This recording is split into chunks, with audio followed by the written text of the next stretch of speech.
ओम शांति। मैं विघ्न विनाशक आत्मा हूँ। सभी विघ्नों का नाश करने वाली मैं आत्मा दुख हरता सुख करता हूँ।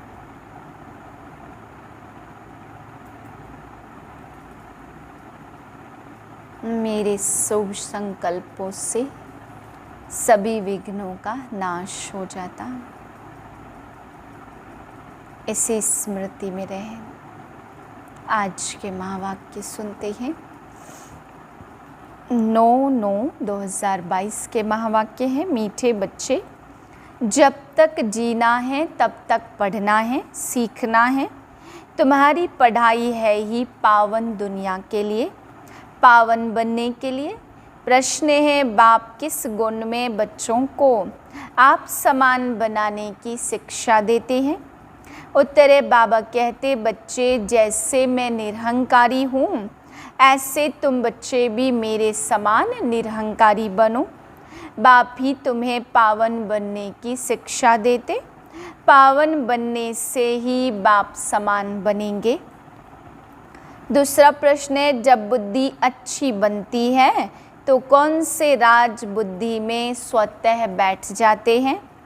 उत्तर है, मैं आत्मा क्या हूँ, मेरा बाप परमात्मा क्या है, उनका पार्ट क्या है, आत्मा में कैसे अनादि पार्ट भरा हुआ है जो बजाती ही रहती।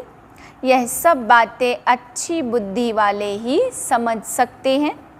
गीत है, धीरज धर मनवा, तेरे सुख के दिन आए कि आए। ओम शांति। बेहद का माँ बाप मिला तो धीरज मिला। किसको? आत्माओं को व जीवात्मा बच्चों को। आत्मा एक छोटी सी बिंदी है। दुनिया में एक भी मनुष्य नहीं जिनकी बुद्धि में हो कि आत्मा एक बिंदी मिसल स्टार है। तुम जानते हो हमारी छोटी सी आत्मा में 84 जन्मों का 5000 वर्ष का पार्ट है। दूसरी आत्माओं में इतना पार्ट भरा हुआ नहीं है। मनुष्यों की बुद्धि कितनी कमज़ोर हो गई है जो समझती नहीं है। परमात्मा के लिए तो नहीं कहेंगे कि वह 84 जन्म व 84 लाख जन्म लेते। नहीं, तुम बच्चे जानते इतनी छोटी सी आत्मा में 84 जन्मों का अविनाशी पार्ट नुधा हुआ है। उसको कुदरत कहेंगे ना।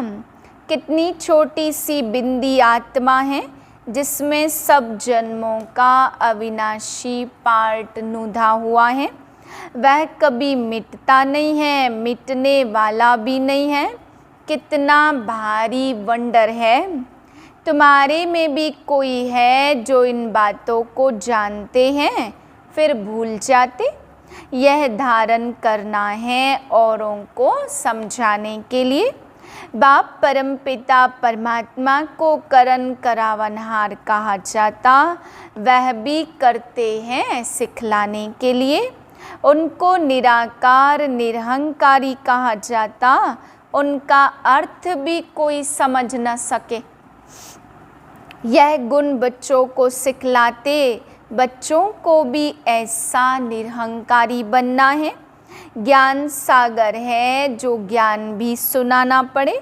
पतित पावन है तो जरूर आकर पतितों को पावन बनाने की शिक्षा देंगे।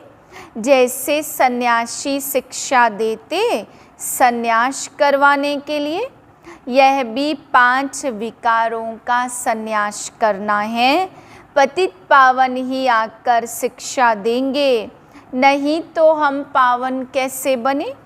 गाया भी जाता, जब तक जीना है तब तक पढ़ना है। स्कूलों में तो ऐसे नहीं कहा जाता, उसमें तो इस जन्म में पढ़ाई की प्रारब्ध भोगनी है। यहाँ तो कहा जाता, जब तक जीना है तब तक पढ़ना है। अंत तक कर्मातीत अवस्था को पाना है। यह ऐसी गुह्य बातें हैं जो कोई कब समझा न सके। और तो मनुष्य क्या क्या करते रहते, साइंस घमंडी कैसी कैसी चीज़ें बनाते, स्टार मून पर भी जाने का पुरुषार्थ करते हैं। एरोप्लेन से सुख भी मिलता तो दुख भी मिलता, कल एक्सीडेंट हो जाए तो दुख होगा। स्टीमर डूब जाता, ट्रेन का एक्सीडेंट हो जाता, बैठे बैठे भी मनुष्य हार्ट फेल हो जाते। सुख धाम तो है ही अलग, वह है ही अल्पकाल, कागविष्टा के समान। तुम बच्चों को अभी बहुत अच्छी बुद्धि मिली है। मैं आत्मा क्या हूँ, मेरा बाप परमात्मा क्या है, उनका पार्ट क्या है, हमारा पार्ट क्या है, यह सारा बुद्धि में राज है। तुम बच्चों में भी सबके 84 जन्म नहीं कहेंगे, सब थोड़े सतयुग में इकट्ठे हो जाते, इसलिए सबके पूरे 84 जन्म नहीं कहेंगे। चंद्रवंशी में भी पिछाड़ी तक आते रहते, यह विस्तार की बातें हैं। बूढ़ियों को पहले अल्प और बेपक्का कराना है। अल्फ माना बाबा और बे माना बादशाही, यह तो बिल्कुल राइट बात है ना। स्वर्ग की बादशाही थी, भारत सारे विश्व का मालिक था और कोई भी राज्य नहीं था। जो रुद्र की माला बनती वही फिर विष्णु की माला बन जाती। यह ज्ञान तुम बच्चों को मिला है। आत्मा क्या है, परमात्मा क्या है, उनका रूप क्या है, क्या साइज है, यह सब बातें अभी तुम्हारी बुद्धि में हैं। कितनी छोटी आत्मा परमात्मा को भी भक्ति मार्ग में बहुत मेहनत करनी पड़ती। द्वापर से कलयुग अंत तक अथवा संगम के अंत तक कहेंगे, उनका पाठ चलता। यह सब तुम जानते हो। तुम कहेंगे यह सब कल्प पहले भी हुआ था, आज से 5000 वर्ष पहले भी हुआ था। एक अखबार में रोज डालते 100 वर्ष पहले क्या हुआ। 100 वर्ष की बात तो सहज है, अखबारों से झट निकाल बताएंगे। वह है टाइम्स ऑफ इंडिया अखबार, तुम्हारी अखबार है टाइम्स ऑफ वर्ल्ड। यह अक्षर बड़ा अच्छा है, रोज लिख सकते हो। आज से 5000 वर्ष पहले क्या हुआ था। पहले पहले देवता ब्राह्मण, फिर देवता, फिर वर्णों में आते हैं। यह भी जानते हैं जैसी जैसी भावना वैसे वैसे साक्षात्कार हो जाते। बाकी वहाँ कोई सर्प की बात नहीं है, बैल भी वहाँ हो न सके। सूक्ष्म वतन में तो है ही देवता। सूक्ष्म वतन में जाते हो तो बगीचा आदि देखते हो ना। क्या वहाँ बगीचा है? बाबा साक्षात्कार कराते, बाकी है नहीं। बुद्धि कहती है वहाँ सूक्ष्म वतन में झाड़ आदि हो न सके। यह जरूर साक्षात्कार होता है, साक्षात्कार भी यहाँ का कराएंगे। यह सब है साक्षात्कार, इसको जादूगरी का खेल कहते हैं। यह कोई ज्ञान नहीं है। मनुष्य मनुष्य को बैरिस्टर बनाते, वह कोई जादू नहीं कहेंगे, वह विद्या देते हैं। यह तुम्हारे को मनुष्य से देवता बनाते नई दुनिया के लिए, इसलिए जादूगरी कहा जाता। दिव्य दृष्टि की चाबी बाबा के पास होने के कारण उनको जादूगर भी कहा जाता। वह कहते गुरु की कृपा है, मूर्ति से साक्षात्कार हुआ, उससे तो फायदा कुछ भी नहीं है। यहाँ तो मेहनत कर स्वयं वह लक्ष्मी नारायण सीताराम बन रहे हो। यहाँ तुम आए हो सूर्यवंशी चंद्रवंशी डिनाइस्टी के रजवाड़े बनने। पहली मुख्य बात है, कोई नया आता तो उनको बाप का परिचय दो। यह बैठ समझाते, बाकी साक्षात्कार आदि की तो चिट-चट है, इनकी आश नहीं रहनी चाहिए। समझते हैं बाबा खुद आया तो साक्षात्कार करा देवे, परंतु यह सब है फालतू। फिर साक्षात्कार न होने से नाउम्मीद होकर पढ़ाई छोड़ देते। साक्षात्कार में प्रिंस को देखते हैं तो समझते हैं हमको यह बनना है। खुशी हो जाती, बहुत करके प्रिंस का ही साक्षात्कार होता। अगर विचार किया जाए तो मुकुटधारी तो सब बनते, मेल फीमेल में फ़र्क नहीं रहता, सिर्फ फीमेल को लंबे बाल हैं, थोड़ा शक्ल में फ़र्क है। आत्माएं कितनी हैं, एक का नाम न मिले दूसरे से। आत्मा में अविनाशी पार्ट है जो कभी बदल नहीं सकता। कैसा वंडरफुल खेल बना हुआ है। आत्मा को अनादि पार्ट मिला है, अभी कलयुग है, फिर सतयुग आना है। तो चित्र के सामने खड़ा होने से सारा खेल बुद्धि में आ जाता। चक्र कैसे फिरता, खेल में कौन कौन है, सब मालूम पड़ जाता। रोज चित्रों को देखते रहो, विचार सागर मंथन करते रहो। यह नरक, यह स्वर्ग, यह संगम, रोज प्रैक्टिस करने से बुद्धि में रोशनी आ जाएगी। लक्ष्मी नारायण राधे कृष्ण के लिए भी लिखो। ब्रह्मा द्वारा सतयुग का वर्षा मिलता, लक्ष्मी नारायण को यह प्रारब्ध कैसे मिली? जरूर संगम युग ही होगा ना, जब ऐसे कर्म किए हैं। अंतिम जन्म में पुरुषार्थ से उन्होंने यह प्रारब्ध पाई। ऐसे ऐसे ख्याल बुद्धि में आने चाहिए, फिर चित्रों की भी दरकार नहीं रहेगी।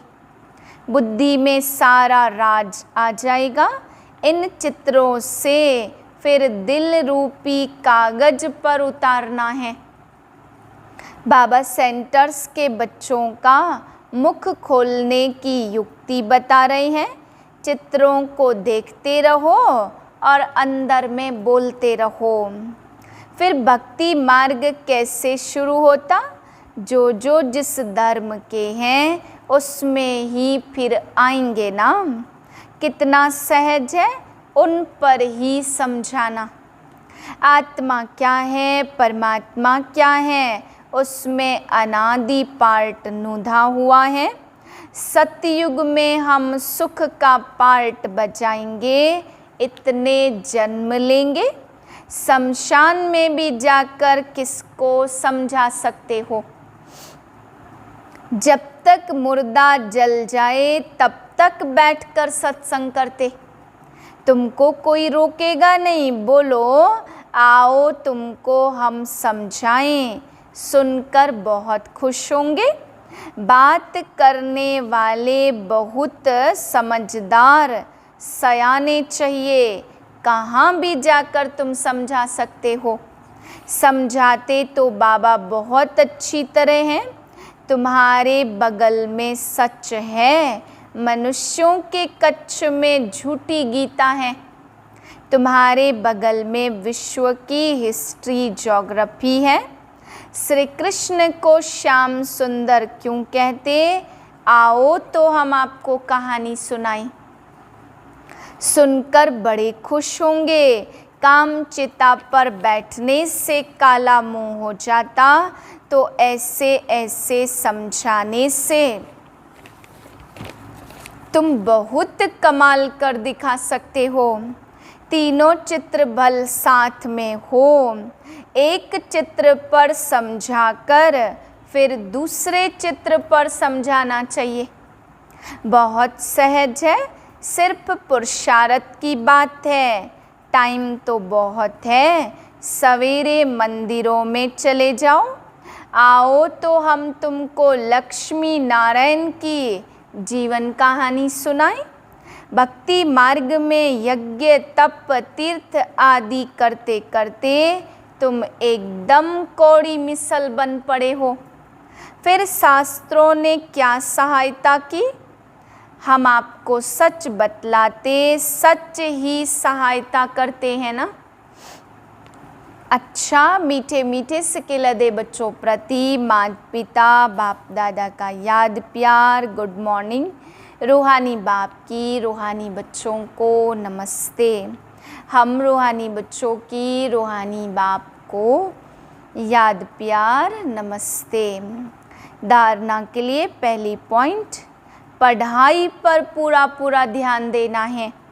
बाकी साक्षात्कार आदि की आश नहीं रखनी है। नाउम्मीद बनकर पढ़ाई नहीं छोड़नी है। दूसरी पॉइंट है, चित्रों को देखते विचार सागर मंथन कर हर बात को दिल में उतारना है। राजयोग की तपस्या करनी है। वरदान है, अपने मस्तक पर सदा बाप की दुआओं का हाथ अनुभव करने वाले विघ्न विनाशक भव। विघ्न विनाशक वही बन सकते जिनमें सर्व शक्तियाँ हो। तो सदा यह नशा रखो, मैं मास्टर सर्वशक्तिमान हूँ।